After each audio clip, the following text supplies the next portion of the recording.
Quand on aperçoit Pierre Rabhi à la télévision, on voit un personnage avec une chemise à carreaux, des bretelles, un pantalon en velours, on peut se dire tiens, voici un humble paysan, c'est ce qu'il affirme être. En réalité, Pierre Rabhi a gagné un demi-million d'euros ces 10 dernières années avec ses droits d'auteur. Il a vendu 1 200 000 ouvrages ces dernières années.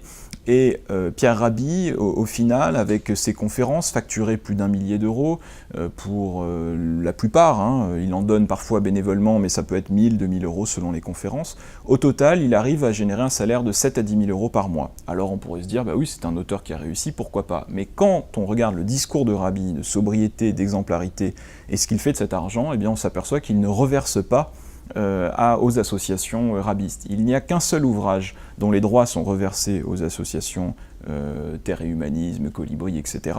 Le reste, c'est tout pour lui.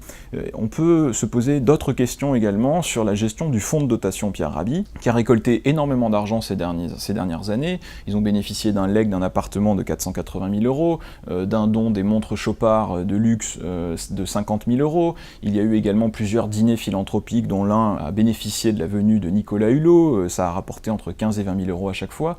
Et à la fin, avec tout cet argent, eh bien, Rabhi ne consacre que 60 000 euros par an à des actions environnementales, et ça permet surtout de salarier son assistante, que Rabhi pourrait tout à fait financer sur ses fonds propres. Et avant d'ailleurs de salarier son assistante, Rabhi a salarié le compagnon de sa fille. Enfin, on a des grands discours, des belles paroles, mais quand on regarde la gestion, eh bien, on s'aperçoit que c'est un petit business en fait.